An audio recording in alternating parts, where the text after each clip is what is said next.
Muy buenas tardes, mi nombre es David Ricardo Benítez López. Es un honor para mí estar nuevamente aquí en representación del doctor Héctor Becerra en su programa Justicia para Todos.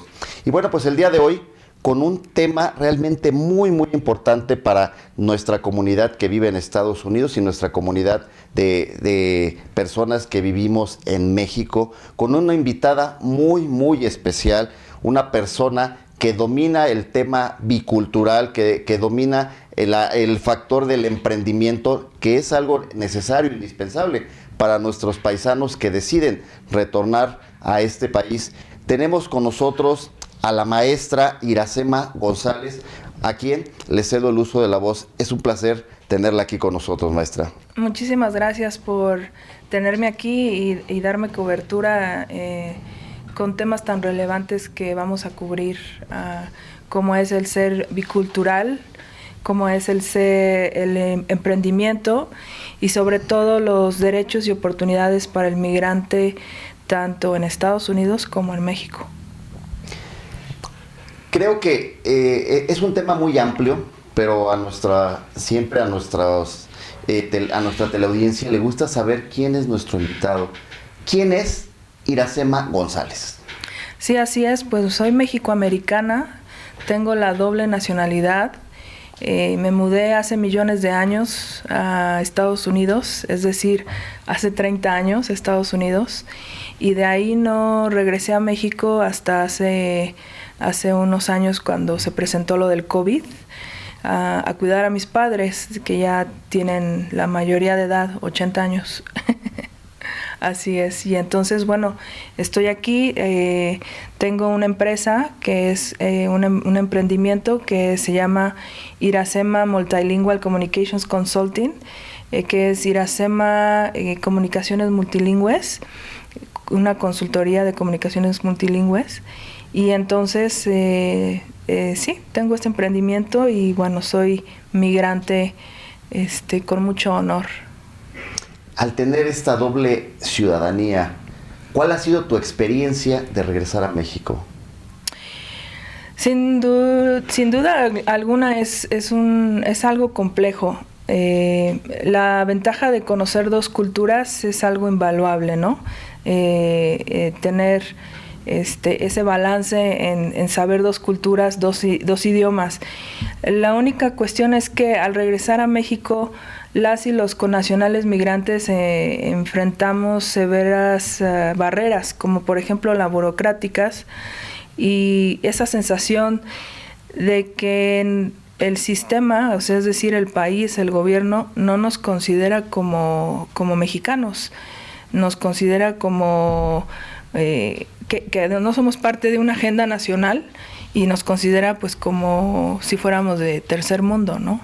Pues es muy importante lo que nos comentas, lo que refieres, porque si bien es cierto que muchas personas deciden migrar a Estados Unidos en busca de oportunidades, en busca de generar un recurso que pueda ser dirigido a México para iniciar un emprendimiento.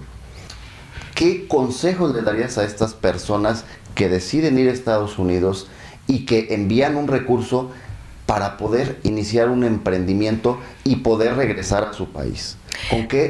¿Con qué retos te puedes enfrentar? Bueno, de los dos lados, o sea, por el lado de si vienes de Estados Unidos a México, te enfrentas con que debes de conocer bien el sistema antes de tomar acción. Es decir, si vas a abrir una empresa en México, primero es ir al SAT, a tener tu RFC y registrarte en el área tributaria o que te corresponda. Si eres mexicoamericana y vienes a México, entonces tienes la posibilidad de, antes de venirte a México, abrir lo que es una LLC, una empresa LLC, que te da la flexibilidad de poder trabajar o ofrecer tus servicios tanto en México como en Estados Unidos o en otros países. Lo único es que está formada en Estados Unidos, entonces tienes esa libertad. Y bueno, aquí en México, teniendo crear tu propia empresa, obviamente, como ya lo repetí, teniendo conciencia y sabiduría y además educación de que sí tienes que registrarla en el SAT. Claro. ¿Cuál ha sido tu experiencia de colaborar con el gobierno de Estados Unidos? ¿Te refieres a nivel...? Experiencia profesional. Pues... ¿Con qué, cuál ha sido? Te pregunto esto por lo siguiente. Como bien referías, desafortunadamente las personas que deciden regresar a México o que deciden iniciar una nueva experiencia en México, muchas veces no tienen esas facilidades necesarias o son tratadas con una, ¿por qué no decirlo?, con discriminación. Te pregunto cuál ha sido tu experiencia, porque indudablemente, y conociendo la gran trayectoria que tienes profesional, sé que tuviste y tienes una experiencia muy importante en el gobierno de Estados Unidos. ¿Cuál ha sido esa experiencia allá y cómo puedes regresar a México a utilizar todo lo aprendido en el gobierno de Estados Unidos o en todas las actividades profesionales que hayas tenido en Estados Unidos? ¿De qué manera puedes usar todo ese conocimiento para que se te abran puertas aquí en tu país? Sí entiendo. Mira, para empezar, la verdad es que yo he tenido muy buena experiencia con el gobierno de Estados Unidos. Por darte un ejemplo, cuando tú registras tu empresa en Estados Unidos con la LLC, son muy sistemáticos, son muy ordenados. Entonces no hay una situación de que te pierdas en el proceso, porque siempre habrá una asesoría completa, además de la asesoría digital, las personas que están a tu alrededor para que tú puedas registrar una empresa. A diferencia de México, que en lo que te vas informando, porque cuando tú regresas aquí a México no te dicen desde que estás en Estados Unidos, este es el plan de acción. Tú tienes que hacer tu tarea para encontrar qué es la información que vas a obtener para poder regresar a México y, por ejemplo, registrar una empresa. Si tú no la encuentras, te sientes perdido. Aquí no he encontrado yo a alguien que me asesore. Más bien ha sido yo que he preguntado y he investigado, ¿no? A cambio de Estados Unidos, que tienen una serie de asesores y una serie de recursos para poderte guiar. Entonces, en concreto, la experiencia que he tenido en Estados Unidos ha sido más fácil porque hay más apoyo del gobierno hacia los connacionales, versus en México, que nos sentimos perdidos. Como migrantes, yo, hablando Iracema, yo hay días que me siento perdida de regresar a mi propio país. En cuanto a las experiencias, por ejemplo, que he asesorado al gobierno en el Departamento de Defensa, a diferencia de lo que se dice en los medios de comunicación, por ejemplo, cuidan mucho al migrante. Me ha tocado ver casos, trabajar con niñas y niños migrantes que los quieren acomodar en casas y los militares los protegen, ¿no? Lo he visto con mis propios ojos. En México yo no he tenido esa experiencia. No quiere decir que no exista, es simplemente que no lo he visto. Lo entiendo, y esa es la otra pregunta a la que me quiero referir. En Estados Unidos, para poder colaborar con el gobierno, para poder ser un empleado de gobierno, ¿llegan los mejores perfiles o si se llega a dar también como en México? Yo sí viviendo aquí, radicando en México, sé que eso se da mucho en México, llamado nepotismo. ¿Llegan los mejores perfiles o también llegan muchas personas únicamente por una buena recomendación? Híjole, David, es que ahí sería, ¿qué significa para ti el mejor perfil? O para las empresas, ¿qué significa el mejor perfil para las empresas? Porque en Estados Unidos aprecian mucho el que tú, por ejemplo, hables inglés Esa es una de las relevancias. Si tú hablas inglés, aprecian mucho que tú hables el idioma de ellos.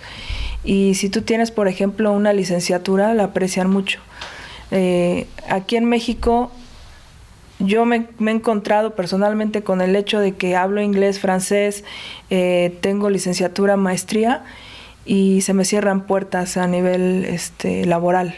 No hay puertas abiertas. Y eso de que dicen que hay trabajo y que para el migrante, pues hasta la fecha a mí no me han dicho concretamente a dónde ir a buscar un trabajo para yo aplicar ese trabajo y obtener los beneficios de ese trabajo. Hasta la fecha a mí no me han dicho refiérete con fulanito de tal para que tú envíes tu currículum. Pero en Estados Unidos sí hay bancos de trabajo, o sea, decir bancos me refiero a los... sí, vacantes que son públicas. Así es. Hay oportunidades. Así es. Bueno, pues vamos a un corte comercial y regresamos precisamente con esta parte. Gracias.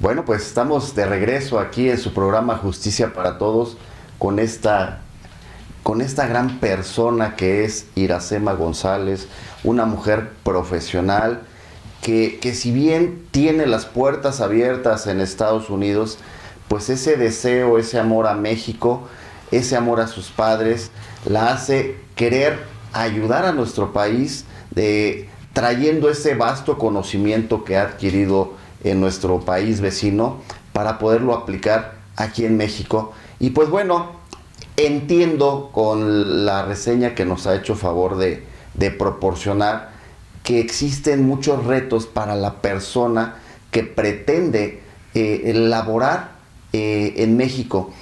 Y creo que esto va más de la mano, eso es una opinión muy personal, de que en México se entiende que la persona que decide salir de su país es una persona que no está académicamente, por así decirlo, calificada.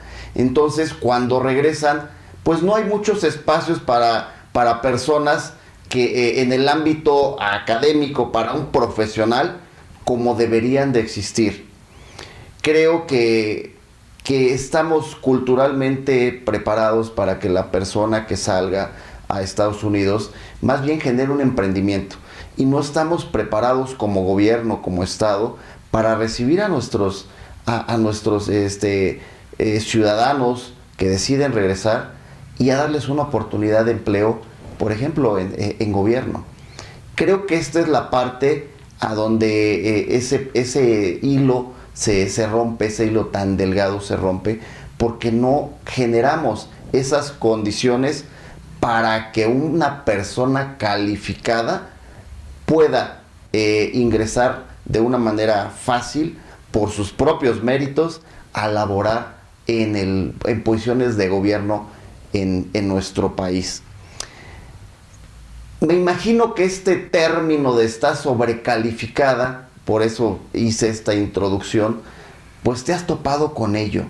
Cuando a ti te dicen, tienes mucha experiencia, pero estás sobrecalificada para poder ingresar a esta oportunidad, ¿cómo te sientes? ¿Qué piensas? Pues bueno, algo que cuando yo llegué a México me resonó mucho, es que primero te preguntan cuántos años tienes. En Estados Unidos no te preguntan eso, está prohibidísimo, no es legal que te pregunten tu edad. Entonces cuando yo llegué acá, al aplicar a trabajos, pues me preguntaban mi edad, y entonces para mí era un shock, y yo les decía, pero ¿qué tiene que ver mi edad con aplicar a un trabajo, no? Entonces, esa fue una de las barreras que encontré, que hasta la fecha estoy en desacuerdo, ¿no? Yo me he puesto a pensar una y otra vez, cuando yo he aplicado a trabajos en el gobierno y en diferentes sectores, ¿por qué me rechazan? Y la única es quizás mi edad, porque tengo licenciatura, maestría, hablo inglés, hablo francés, hay mucha enseñanza y sobre todo amo a mi país, entonces amo a mi país, México, y quiero darle lo mejor de mí, entonces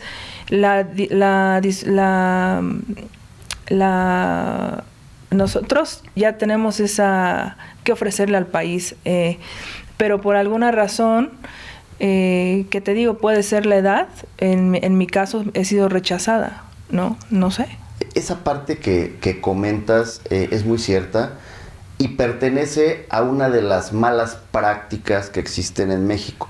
No así que esté permitido o que sea legal, por así decirlo, ¿no?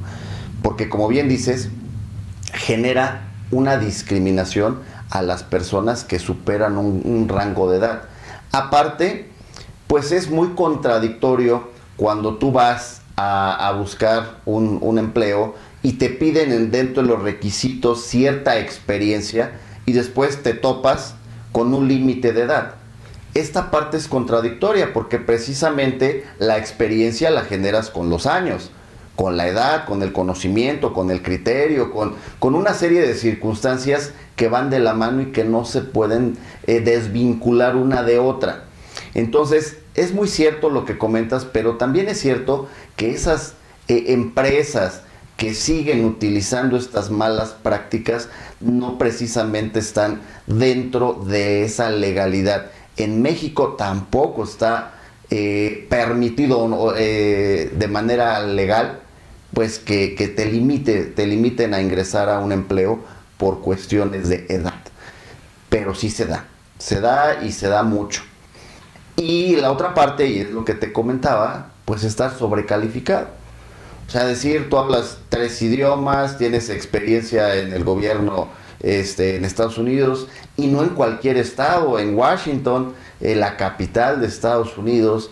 Toda esta parte genera un andamiaje que, pues desafortunadamente en México pocos lugares pues estamos preparados para aprovechar tal vez.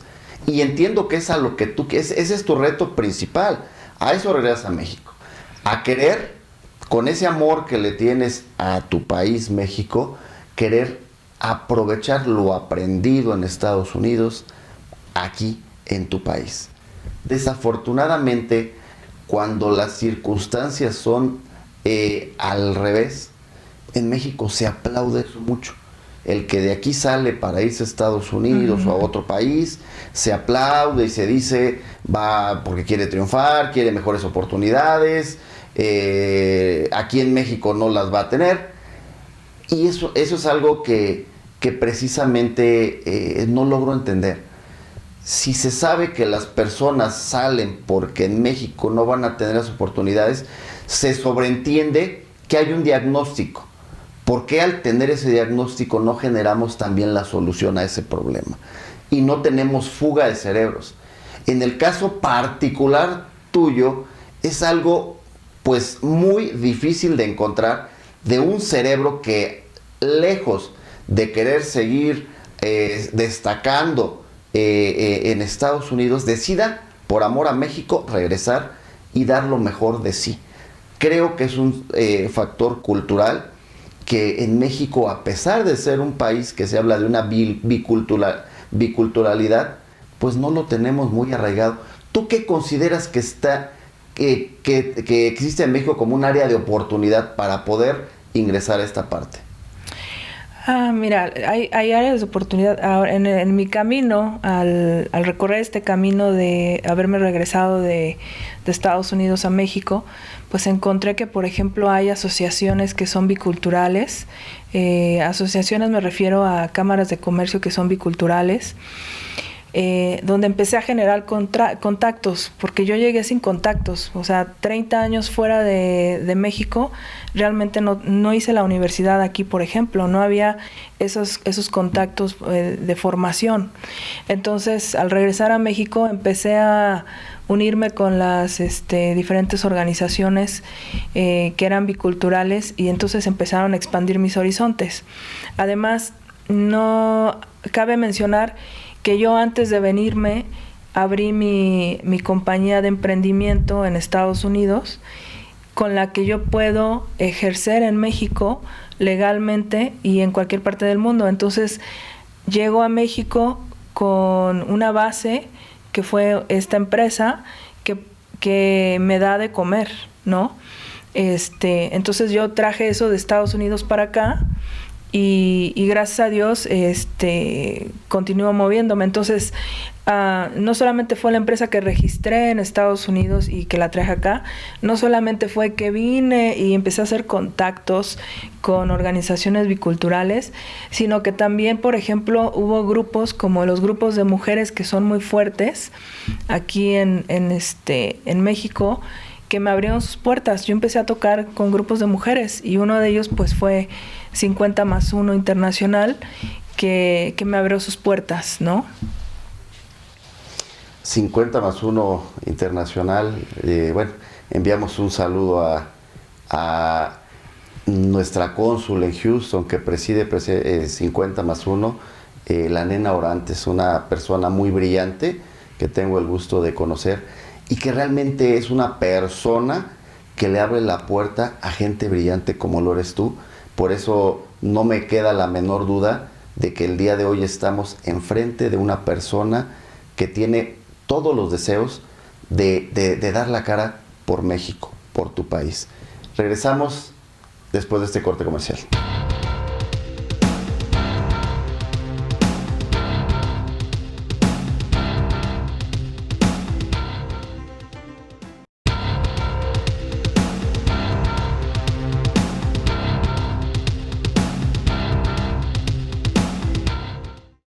Bueno, pues estamos de regreso aquí en su programa Justicia para Todos con Iracema González, una persona que a pesar de tener tanta experiencia y mucha capacidad profesional, pues decide despojarse de títulos nobiliarios y me dice, soy Iracema. Creo que es algo que se debe de valorar, esa humildad con la que regresas a tu país, esa humildad con la que decides correr enfrentar esos retos. Y bueno, de la mano de un colectivo muy importante, como ya hemos comentado, presidido internacionalmente por la nena Orantes, 50+1. Algo que la verdad yo he aprendido mucho de este colectivo. Tengo la oportunidad, gracias a Dios, de tener muchas amistades que están dentro de este colectivo, que realmente ha marcado la diferencia en México hablando de este sector. Pero bueno, nos preguntaban en redes sociales, ¿qué es una LLC? Hace un momento nos comentabas esta parte, entonces me gustaría pedirte favor que nos puntualices realmente qué es una LLC. Sí, mira, te lo voy a puntualizar. Es lectura, que es una estructura empresarial en Estados Unidos que combina la flexibilidad de una sociedad con la protección de responsabilidad limitada y de una corporación. ¿Qué quiere decir esto? Que la LLC protege al dueño de cualquier deuda que tenga la empresa, es decir, protege sus bienes personales. También la LLC es flexible de impuestos, puede tributar como una empresa individual o corporación y también permite hacer negocios internacionales. Es decir, los migrantes pueden facturar en Estados Unidos y en México aprovechando la estabilidad financiera del sistema estadounidense. Entonces es muy noble este tipo de empresa. Que aquí en México desconozco si existe algo similar, como esa empresa, como está en Estados Unidos. Debe de haber, pero yo desconozco. Yo la conozco como LLC. Debe de haber o debería de haber. Realmente creo que esa es la importancia de abrirnos a escuchar experiencias que nos traen de otras partes del mundo. Por si existe esa área de oportunidad en México y es algo que suena muy interesante, muy importante. Pues si no se aplica, lo desconozco, que se aplique. Creo que es algo muy, muy, muy importante. Y bueno, me viene a la mente dos preguntas no menos importantes a las anteriores, pero de nuevos retos que me imagino por los que has atravesado en tu regreso a tu país, que es el acceso a la salud y a la vivienda. O sea, situaciones que me imagino son muy complejas de encontrar al momento de regresar. Vámonos con la primera, hablando de salud. ¿Cuál ha sido tu experiencia con este derecho humano a la salud reconocido en México? Sí, bueno, me refiero a mis documentos porque hay tanta información que dar, que es muy relevante. Yo, por ejemplo, llegué a México sin un IMSS, porque yo no cotizas al Seguro Social, obviamente. No coticé al Seguro Social. Uh-huh. Yo nunca trabajé en México, ¿no? Uh-huh. Entonces, me dijeron, pues hay una modalidad que se llama la 33, que es seguro básico, y tú puedes aplicar a este. Entonces, cuando pido la información, digo, muy bien, voy a aplicar a esta modalidad. Pero me doy cuenta que esa modalidad tiene limitaciones, no es un seguro completo.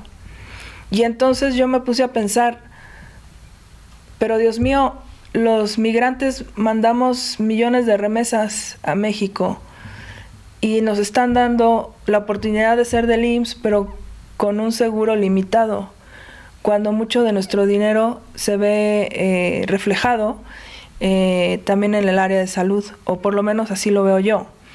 Entonces, sí, gracias a Dios podría aplicar a ese IMSS con la modalidad 33, que es seguro voluntario, y sería mejor, ideal y perfecto que el gobierno abriera, que evaluara la creación de un esquema del IMSS para migrantes de retorno, donde puedan hacer aportaciones voluntarias con acceso a una cobertura integral. Entonces, es decir, que a los migrantes nos creen un IMSS. O sea, que desde que estás en Estados Unidos tuvieras la oportunidad de cotizar en el Seguro Social en México, o sea. Así es. Y no hasta que llegas a México buscar esa opción, porque ya perdiste muchos años de cotizaciones. Entiendo que esto así es. Así es, David, porque desde que estamos al final de cuentas, para los que somos mexicanos, que tenemos que somos mexicanos, independientemente si tienes la otra nacionalidad, el tener esa oportunidad de que cuando vamos a otro país y nos quedamos allá, poder seguir cotizando en nuestro país, sería ideal y perfecto. Y democrático. Somos mexicanos, ¿no? Entonces imagínate que de repente se haga este esquema donde nosotros, digamos, no nos preocupemos por no tener esa salud, esa prestación. En Estados Unidos es muy caro el seguro social y muchos de mis hermanos migrantes no pueden cubrir los gastos de un seguro médico en Estados Unidos. Entonces, muchos de ellos se van a Tijuana y se cruzan la frontera y después se regresan, ¿no? Para obtener ese seguro en caso de que están enfermos. Pero es un seguro que no es un seguro social. No, y son las personas que viven cerca de la frontera. Así es. Porque tú, por ejemplo, que radicabas en Washington, pues no es viable que vengas a Tijuana para una atención de salud. Y otra situación que me viene a la mente y que creo que es una excelente aportación que estás dando el día de hoy, en mi opinión. Pues el Seguro Social, todos sabemos que es una institución que pasa por problemas económicos. ¿Por qué no? Pues aprovechar gente que como tú quisiera cotizar desde Estados Unidos, ¿por qué no aprovechar esta parte de seguir cotizando? Sería, en mi opinión, un ganar-ganar. ¿Por qué? Porque es un ingreso que estaría llegando al país, que estaría llegando a este sistema de salud, y también te daría la oportunidad o la posibilidad de que en determinado momento, si decides regresar y cumples con esas cotizaciones, pues tengas acceso a una pensión. En México también. Creo que esto es algo muy importante por analizar, por explorar, y ojalá alguna de nuestras autoridades del sistema de salud o nuestros legisladores pues estén viendo este programa, estén viendo a Iracema y que aprovechen estas inquietudes que tiene, estos retos por los cuales se ha enfrentado al regresar a México, para generar, partiendo de esta experiencia, soluciones en beneficio de nuestro país. Y bueno, otra situación que preguntaba, el acceso a la vivienda. ¿Cómo llegas a México y te haces de un patrimonio propio aquí en tu país?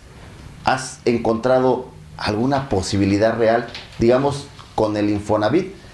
Vamos, si me lo permites, a un corte comercial y con esto regresamos.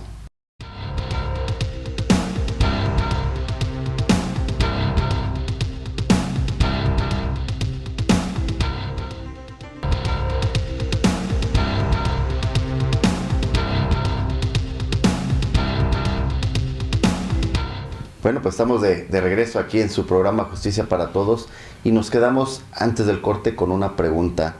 El acceso a la vivienda en México. Tenemos una institución que es el Infonavit.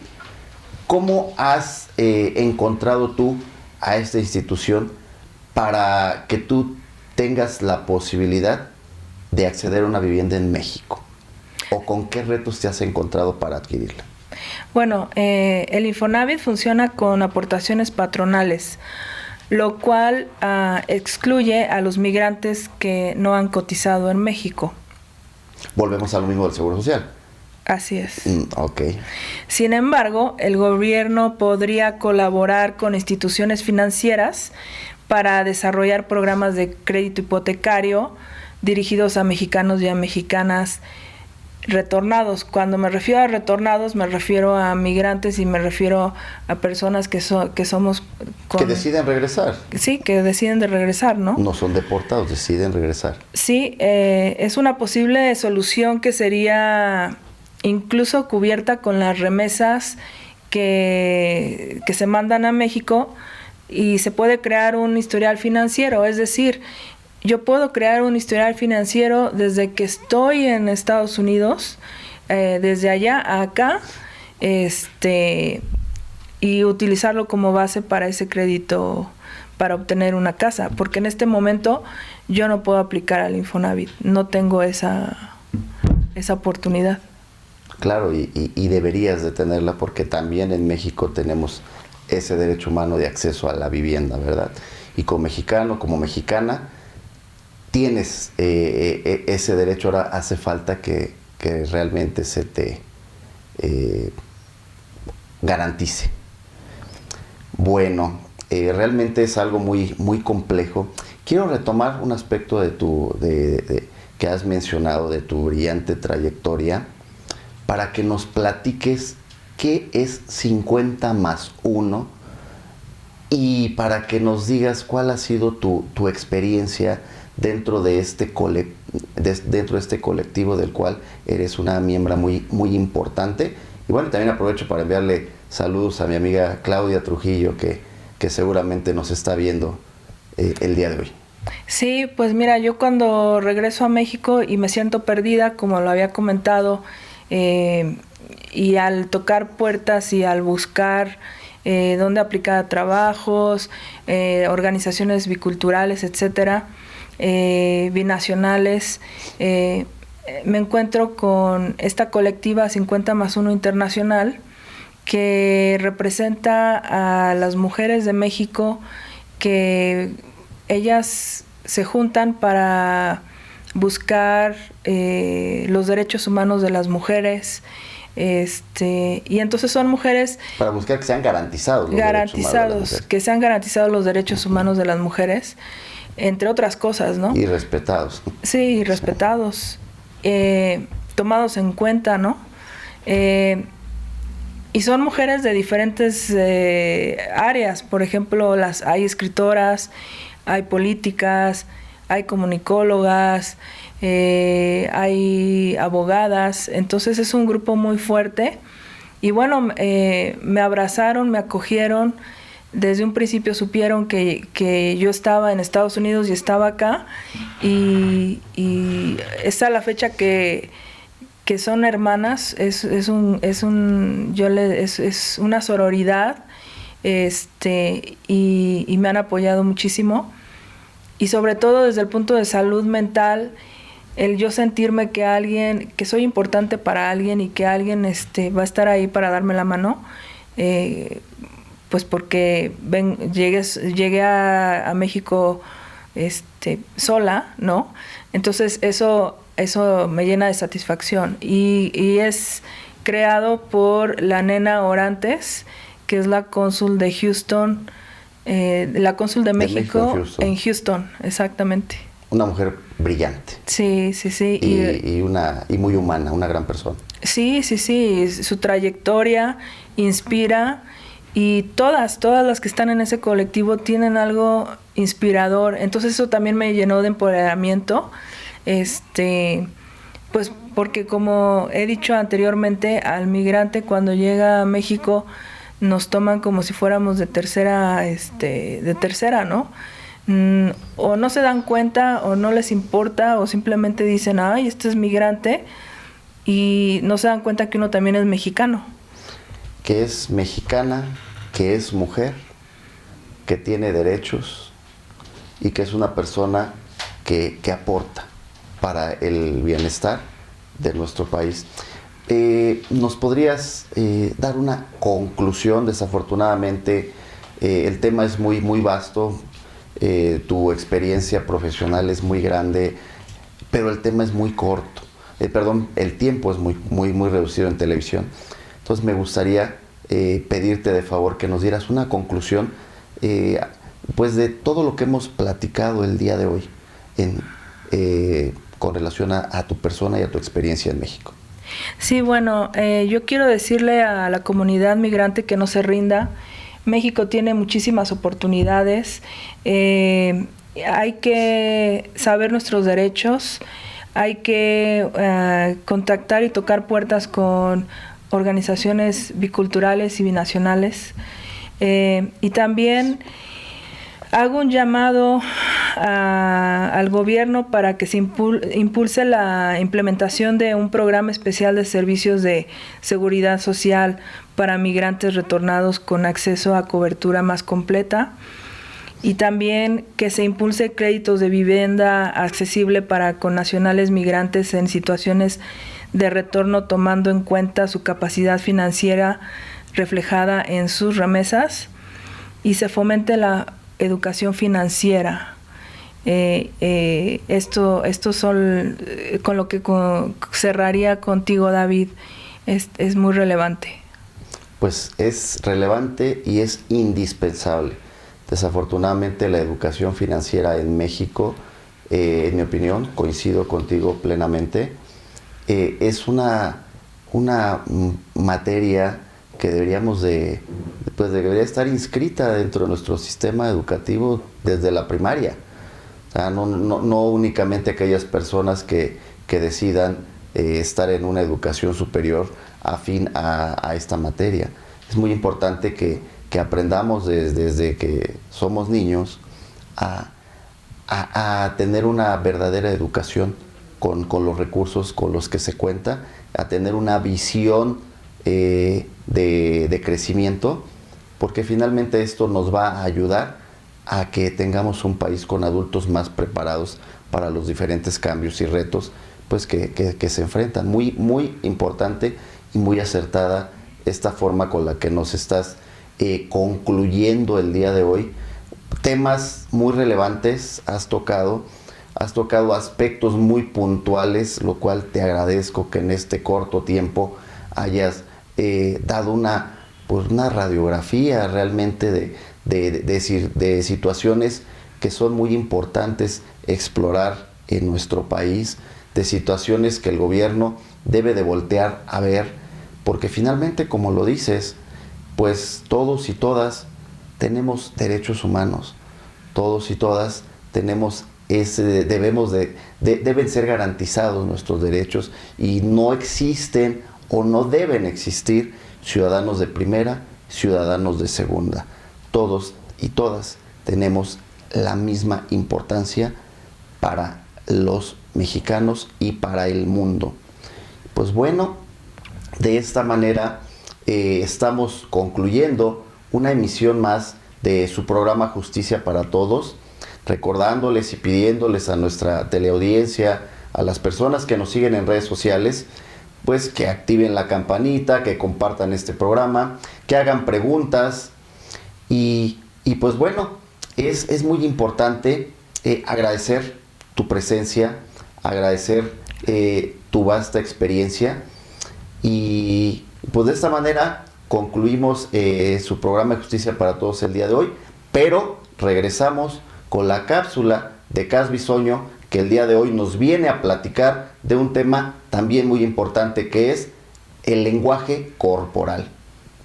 Esto fue Justicia para Todos. Mi nombre es David Ricardo Benítez López. Gracias.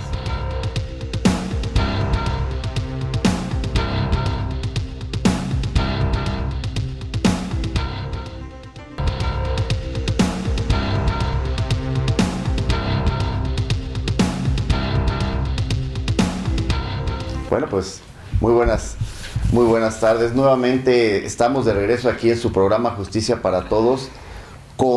Les vamos a hablar, nos va a hablar Cas Bisoño de un tema muy importante, que es el lenguaje corporal. Cas, bienvenida a tu programa Justicia para Todos. Siempre es un gusto tenerte aquí con nosotros. Gracias. Hablando de temas tan importantes como es el que nos traes el día de hoy. Así es, David, gracias. El lenguaje corporal. El lenguaje corporal es todo lo que, por ejemplo, las emociones, pensamientos, sentimientos que comunicamos sin que se estén diciendo específicamente.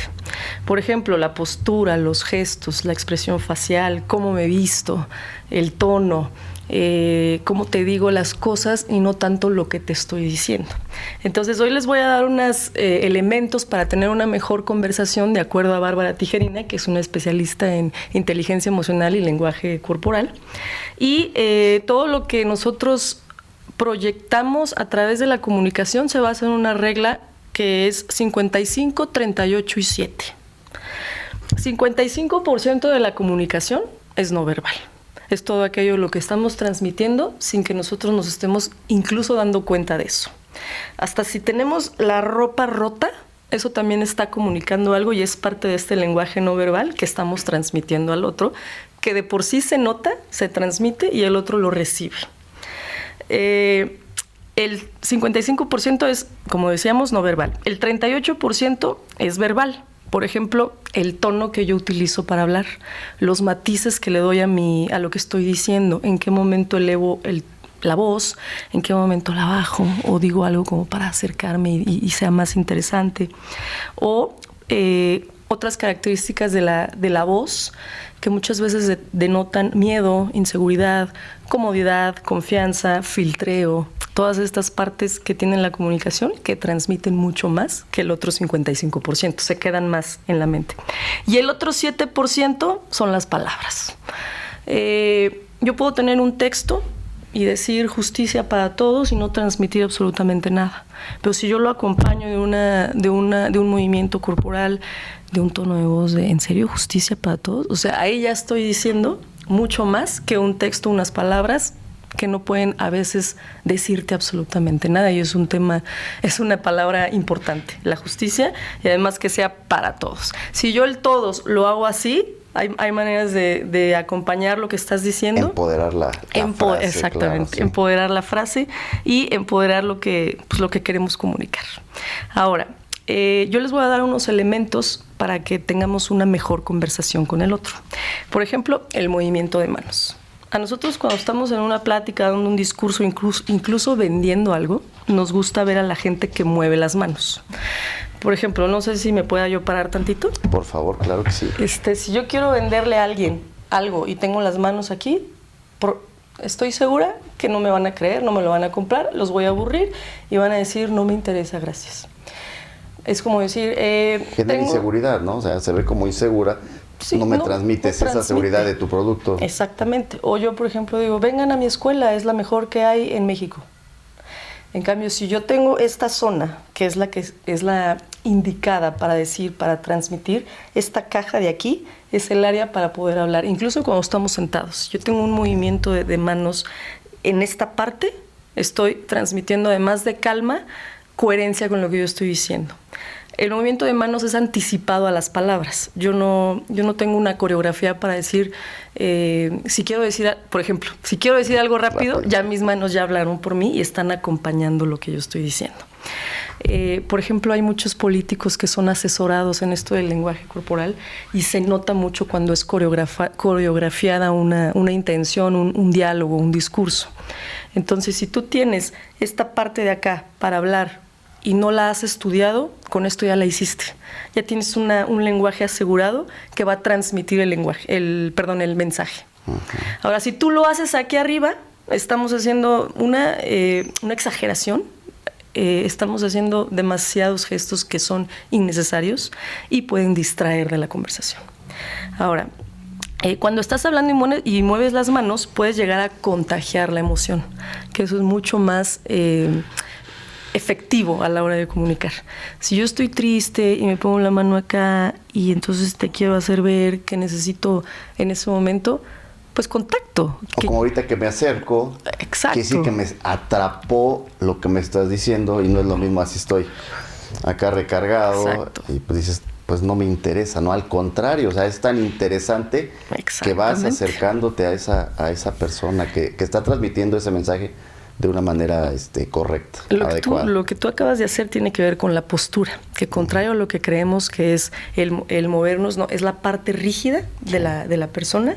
Ahorita, por ejemplo, si yo me inclino, no estoy haciendo demasiados movimientos que tienen que ver con los gestos. La postura es la parte rígida. Los gestos son la parte que se mueve. Nosotros podemos hacer más de 274 gestos cuando hablamos y no tienen mucho que ver nada más con la cara. Pueden ser pies, puede ser el movimiento de una pierna, puede ser cómo te tocas el pelo. Pero la postura es, por ejemplo, si estás sentado así, dice algo. Si estás inclinándote, dice algo. Si estás mostrando media espalda, también dice algo. Pero la postura no se mueve. La postura es la parte rígida que va a acompañar a la gesticulación de la conversación. Ahora, hay unos elementos en las manos, volviendo a las manos, que pueden hacer más efectiva una conversación. El campaneo. Cuando un político, por lo general, está hablando y tiene las manos acá, se está refiriendo a algo que quiere que el otro de verdad se le quede presente, qué es lo que él va a hacer en ese momento. Por un ejemplo, Obama. Obama te lleva mucho acá. Te lleva y te dice, y está en su discurso, y cuando va a decir la parte más interesante de su discurso, explota las manos. Y entonces en ese momento se te queda la idea central de lo que el expresidente quería que en ese momento todos supiéramos que iba a hacer. La pinza. La pinza es este movimiento de manos que hace una precisión en el momento justo que yo quiero que todo lo que yo te dije, te quedes con eso. O sea, haces este movimiento, por ejemplo, estás en una clase y si tú le dices a alguien, del tema del examen va a ser la química y los elementos, pero sobre todo quiero que me hagan un ensayo. Ahí es donde tú te vas a acordar que la maestra dijo que además de los elementos vayamos al ensayo de la no sé qué que nos dijo en un momento. El elemento pinza es muy clave cuando uno quiere subrayar algo importante. Ahora, los políticos también lo usan mucho, pero hablábamos que no hay que exagerar de los elementos que estamos teniendo en ese momento. El dedo índice. El dedo índice lo usamos muchas veces para acusar, para señalar. Cuando tú haces así, pues es de mal gusto y generalmente la gente se siente agredida, se siente aludida. y es un gesto un poco violento o agresivo a la hora de tener una conversación. Si tú quieres hacer esto y señalar, estás más que nada amenazando o amedrentando algo. Si tú quieres usar el elemento del dedo índice, lo puedes usar para arriba, que es como tener la batuta de la conversación, es como tener una indicación, pero no tanto señalándola, sino nada más llevar hacia dónde va la atención de lo que te estoy diciendo sin amenazarte o sin hacerte sentir agredido con el mensaje que yo te quiero dar. Muchas veces la gente hace así para señalar algo, pero incomoda, o incluso hasta se asemeja a una... Se siente agresivo. Exacto, sí, puede ser claro. Hasta una pistola, ¿no? Cuando alguien hace así, pues ¿por qué le vas a hacer esto a una persona? Si lo quieres usar, hazlo para arriba, y tiene un efecto mucho más efectivo. El mostrar las palmas. El mostrar las palmas cuando una persona está hablando denota honradez y honestidad. Cuando tú muestras esta parte de las manos, estás generando también un círculo de confianza, que el mensaje que tú estás diciendo está basado en algo antes estudiado, en estadísticas o en datos comprobables. O simplemente es algo que tú quieres decir con muchísima vehemencia y quieres que te lo tomen en serio. Y así me puedo seguir, David, pero creo que se nos está acabando el tiempo, y lo que quiero concluir de este tema es que cuando tú estás, por ejemplo, en una cita, ¿no? Ahorita hablábamos de inclinarse. El lenguaje corporal al que puedes ponerle atención antes de llegar es la vestimenta, es el olor, es el tono en cómo dices las cosas, cómo lo miras o la miras. Y como, por ejemplo, para una mujer sobre todo está comprobado que es mucho más atractivo si el hombre hace un movimiento hacia ella, porque quiere decir que está escuchando lo que realmente dice. Eso es un dato que sí existe, que está comprobado, y se los traje también para cuando quieren tener una cita con alguien. Nos has traído un tema, como siempre, pues de relevancia, y que nos va a servir en la vida en todo momento, para la escuela, cuando vas a solicitar empleo, cuando estás frente a los medios. Realmente creo que es algo muy importante, como todos los temas que nos traes. Pero pues bueno, como bien decías, desafortunadamente el tiempo se nos ha acabado. Sí. Y pues bueno, me queda recomendarles nuevamente que continúen viendo su programa Justicia para Todos, que activen la campanita, que sigan a Cas Bisoño en sus redes sociales. ¿Cuáles son tus redes sociales, Cas? Cas con doble S, así escrito, Cas con doble S, en Instagram. Síganla, por favor, porque realmente tiene temas muy importantes como este, y nos van a ser de relevancia siempre. Pues esto fue su programa Justicia para Todos. Mi nombre es David Ricardo Benítez López. Hasta la próxima.